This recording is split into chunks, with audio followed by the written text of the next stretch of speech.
I get asked sometimes if I believe in the unexplained, but belief isn't the word. I know. I know because in the summer of 1998, I walked straight into it in the primeval stillness of Olympic National Forest. What happened in those 2 days carved itself so deeply into me that I can't look at wilderness the same way again. It was just a few miles from civilization. But once you step into that kind of silence, the world you knew doesn't follow. I was 20 then, young enough to think I was untouchable. My best friend Mark was the same, full of restless energy, restless ideas. Instead of beaches or lazy afternoons, we decided to test ourselves where the map thins out, where trails are less a path and more a suggestion. Washington State, Olympic, ancient rainforest, moss so thick it swallows your footsteps, trees older than stories, shadows that seem to outnumber the light. We didn't bring anything smart or modern. No GPS, no sat phone, just a paper map, a scratched compass, and backpacks weighed down with canned food and stubborn confidence. On the first morning, everything felt alive in that hopeful way. We left Mark's battered Ford Escort in the lot, checked the trail sign, and started walking. The air was wet, heavy with the bite of pine and damp soil. Beams of sunlight pushed against the canopy, but never broke it fully. The forest kept its own dim light, as though dusk was permanent. 8 kilometers in, Mark stopped. I can still see the grin on his face, mischievous, sure of itself, like he'd just discovered a secret. Between 2 pines was a gap, barely visible. He tapped the map. Trails are for tourists. Real adventure starts when the signs stop. This way we'll reach the lake faster. I hesitated. The rangers had been clear, stay on the trails. But there was something intoxicating in Mark's certainty. His excitement was contagious, like standing near a fire that pulls you closer even when you know you shouldn't. I nodded, and we stepped off the official path into the thick. For the first hour it felt like victory. We fought through ferns taller than our shoulders, climbed over fallen cedar trunks shaggy with moss, laughing at our own scrapes like we were the first to ever see this part of the forest. Then we found the sign. It was nailed to a cedar warped and gray from years of rain. Hand-carved letters, uneven, peeling paint. It read, "Snowmen in this area. Do not enter." We froze, then burst out laughing. Mark rolled his eyes. Snowmen? Some hermit trying to keep tourists away from his mushroom patch. I snapped a photo with my old film camera, thinking it was a piece of backwoods comedy. We kept going, still joking, but our laughter didn't survive the next hour. I felt at first a prickle down the back of my neck, like static crawling under the skin. The sense you're not alone. I brushed it off. Wilderness does that, right? Shadows trick the mind. But then came the sound. Crack, sharp, heavy. A branch snapping somewhere off to our right. We stopped. The forest went still, not a bird call, not a flutter. Mark whispered, probably a deer, but his voice had lost the casual edge. We moved again, faster. That's when the steps began, behind us, heavy, deliberate. Not the scatter of hooves or the quick scratch of claws. Footsteps, keeping rhythm with ours. If we hurried, they hurried. If we stopped, they stopped, waiting just long enough to remind us something was there. The sun was bleeding out fast, the sky turning sick with purple and orange. Every tree seemed to lean inward, closing ranks. Excitement drained out of us, replaced by the old kind of fear, the kind that doesn't ask questions. It just tightens your chest and sets your teeth on edge. We didn't speak. We just walked with that sound behind us, knowing we were being matched step for step. We needed camp before night swallowed us. The thought of sleeping out here was unbearable, but stopping was worse. Finally, we found a creek cutting through the rocks, a small clearing just wide enough to build a fire. We worked in silence. The footsteps had ceased, but their absence pressed harder than their sound. The presence hadn't left, it just lingered, watching, patient. When the fire finally caught, I thought I might breathe again. The flames spat shadows onto the trees, turning them into warped figures that shifted with every flicker. We opened our cans, but the food went untouched. Our bodies needed it, but our stomachs refused. After hours of staring into the flames, Mark muttered, "It wasn't a bear. Bears don't track like that." That thing wanted us to know it was there. Neither of us laughed about the sign anymore. We forced ourselves to stay awake, feeding the fire until the logs hissed and cracked. But exhaustion has its claws. Around midnight, Mark insisted on shifts. He sat upright, axe across his knees, while I crawled into my tent fully dressed, boots still on. Sleep came jagged, broken, filled with images of something standing just outside the firelight. Then came the vibration, subtle at first, like the earth shivering.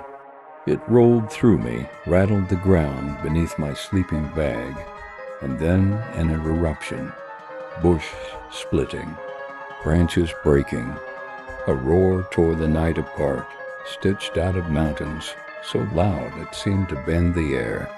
The next instant, my tent was struck, not like a branch falling, but like a hand gripping the fabric and wrenching upward. Aluminum poles shrieked as they bent. My body lifted off the ground, shaking so hard my teeth clacked. I clawed at the zipper, burst out, stumbled into the clearing. Mark was already there, flashlight beam cutting the dark. My own hand found my light and clicked it on.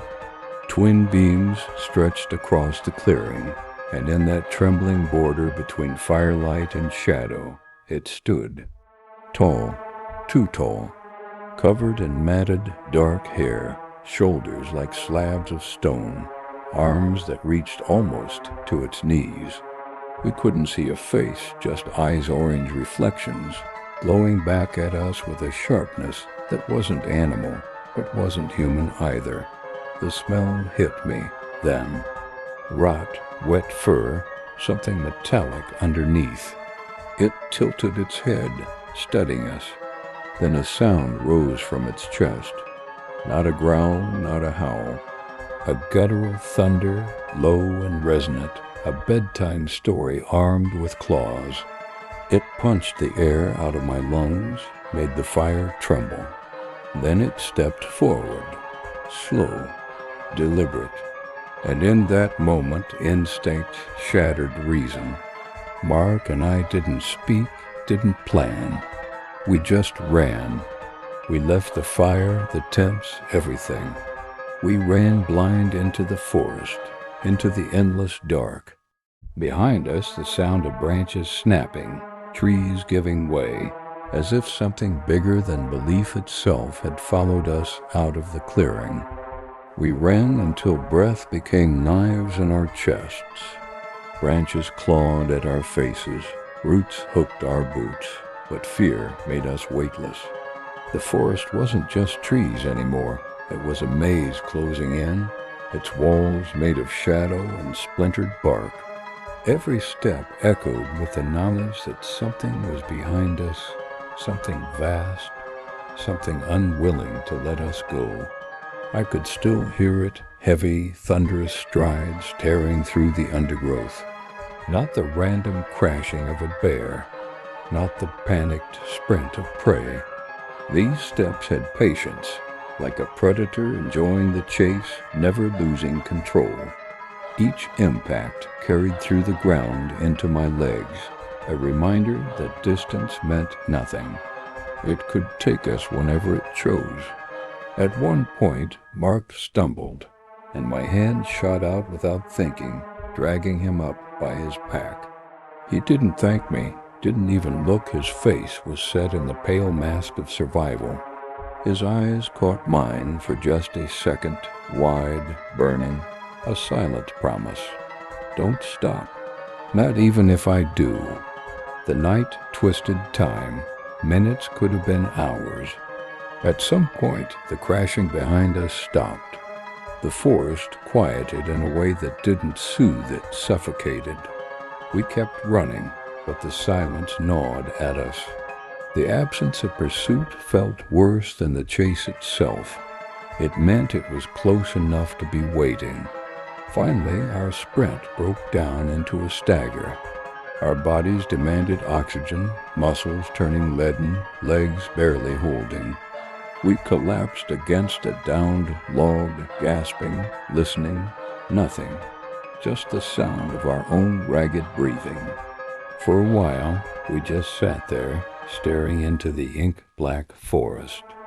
My flashlight flickered weakly, its beam cutting only a few yards before the dark devoured it. I turned it off to save the battery, and that was when I noticed it. The forest wasn't truly dark. Through the trunks far ahead was a glow. Not firelight, not the hard white stab of headlights. A wavering, pale shimmer like moonlight trapped in a jar. Mark saw it, too. We looked at each other, and without words, we started moving toward it. The ground softened underfoot, damp with moss and rotting leaves. The glow grew stronger, pulsing faintly, not steady. It reminded me of something alive, breathing. The sound came next to hum, faint and metallic, like wires straining, like a swarm of bees trapped in glass. It made the fillings in my teeth buzz. We slowed, crouched low, moving through ferns until we reached the edge of a clearing. That's when we saw it. In the center of the clearing, the light was hovering. No fire, no lantern, no human hand. It pulsed in slow rhythm, throwing pale illumination across the bark and moss, turning the forest floor into a stage. The hum vibrated in our bones. And then, as if responding to our gaze, the glow shifted. It stretched, elongated like a figure forming in the light. Shoulders, arms, the outline of something standing upright. Not solid, not clear, but there, watching. Mark grabbed my wrist so hard it hurt. His nails dug into my skin, and I could feel the tremor in his hand. We didn't move, barely breathed. The shape tilted its head. That same gesture we had seen by the fire. A new sound cracked through the clearing, a branch breaking behind us. Close, too close. We spun, and my flashlight beam caught nothing but trees. But I swear, in the corner of the beam, just for a heartbeat, 2 orange reflections blinked. By the time I swung the light back, they were gone. We didn't wait. We tore from that clearing, leaving the glow, the hum, the watching figure behind. My lungs screamed, my legs threatened to give out, but the thought of stopping felt like choosing death. Hours blurred again, or maybe it was only minutes. At last, exhaustion forced us to stop. We found a shallow ditch and collapsed into it, pressing ourselves flat against the earth. Mark whispered, his voice shredded. "It's not chasing. It's hurting." The words sank into me like ice. Hurting, like we were livestock being guided, not prey being hunted. That would explain the silence, the waiting, the calculated pursuit. We weren't lost. We were being led. The thought rotted inside me, made the air harder to breathe. I wanted to deny it, to tell him he was wrong. But then, from the ridge above us, something moved. Not footsteps, not a branch breaking. A shadow massive hulking crossed against the faint starlight. It stood there for a moment, outlined by the night sky, shoulders hunched, head lowering as though it was scanning for us. We pressed our faces to the dirt, praying it wouldn't see. My pulse was so loud in my ears, I thought it would give us away. The shadow lingered, then crouched, slowly, impossibly still, waiting. And that's how part 2 ends, not with escape, but with the certainty that escape was never ours to choose. We lay in that ditch until the damp earth seeped into our clothes, until every muscle begged to move, but terror pinned us flat. Above us, the shadow crouched on the ridge like a hunter carved into stone. I don't know how long it stayed there, seconds, minutes, maybe longer. Time had become a broken compass, pointing nowhere. When I finally dared to raise my eyes, the ridge was empty. But the forest hadn't released us. The silence pressed in again, swollen and unnatural, as if the night itself was waiting for our next step. Mark nudged me and we slid out of the ditch, moving as quietly as two trembling bodies could. Every step was a betrayal, leaves whispering underfoot, sticks cracking like small explosions. We tried to head downhill, hoping to find a road, a river, anything that might lead us back to human ground. But the forest bent against us. Trails dissolved, terrain twisted, and every direction looked the same walls of moss, roots like ropes, trunks that leaned close as if listening. At one point we swore we were retracing our own path, because the same half-rotted log appeared in front of us twice. Hunger began gnawing. We had left our packs, our food, everything. Our mouths dried out, our throats thick with thirst.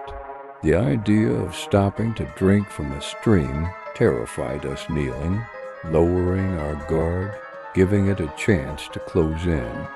So we kept moving, even as our legs dragged and our breaths came shallow. Then the smell returned. That same stench, damp fur, rot, and something sharp, metallic like old blood on rusted steel. It floated on the air, untraceable, but close. We froze. Mark's hand clamped around my sleeve, his nails digging in. His whisper was barely sound at all. It's circling. We stood there in that black void, trying to listen past the pounding in our chests. For a long moment, nothing. Then soft at first, then clear at two knocks. Wood against wood, hollow, deliberate. We turned in place, searching. Another knock, this time from behind. Then one to the left. They came in patterns, echoing around us, closing us in like signals between hunters. Every instinct screamed that it wasn't random. It was communication. Mark's face twisted in panic, and we bolted again, stumbling blindly until we burst through into another clearing. This one was different. Weighed unnatural, as if the trees had been forced back long ago and never regrew. Moonlight slipped through the clouds and painted the ground in silver. And that's when I saw them. Footprints. Dozens, maybe more, pressed into the soft earth, overlapping each other, some fresh, some older, half filled with rain. They weren't boots, not hooves, bare, enormous, each toe spread wide, each heel sunk deep, some almost twice the length of my forearm. Mark crouched, his fingers hovering just above the indentations, shaking. "It's not just one," he whispered. His voice cracked like glass. "There's more." My stomach turned. The idea of one was unbearable enough. But this was something else entirely. An unspoken truth settled over us. We weren't being hunted by a creature. We had walked into a territory. Before we could move, before we could think, a sound cut through the clearing. A scream. Not human, not animal, but something caught between. High and guttural, rising like metal tearing apart. It came from the trees on the far side, so sharp it rattled the marrow in my bones. Mark grabbed my arm, but I was already running. We tore across the clearing, past the footprints, into the dark once more. Branches whipped our faces, thorns tore our sleeves, but we didn't stop. The scream followed us, echoing, joined by another. And another. It wasn't just one voice anymore. The forest had found its chorus. We didn't know how long we ran, only that the night would not end. The forest bled together, trunks, roots, shadows all blending into a single endless wall. The screams chased us, distant then close, one rising just as another fell. It felt orchestrated, like voices calling across the mountains. Mark's breath rasped beside me, raw and broken, yet neither of us slowed. To stop was to accept we had no place here. At some point the forest grew quiet again. No screams, no knocks, just silence, heavy and deliberate, the kind that waits. Our legs finally betrayed us, buckling beneath exhaustion. We collapsed against a boulder slick with moss, gasping, our lungs raw. For a moment I thought I saw something move between the trees, just a flicker, a shift of dark against dark.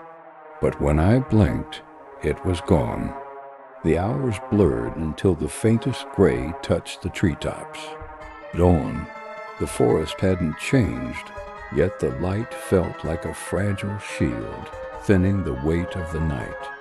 We followed the slope downhill, each step clumsy, legs trembling, until at last the smell of asphalt found us burnt rubber and tar, sharp against the damp air.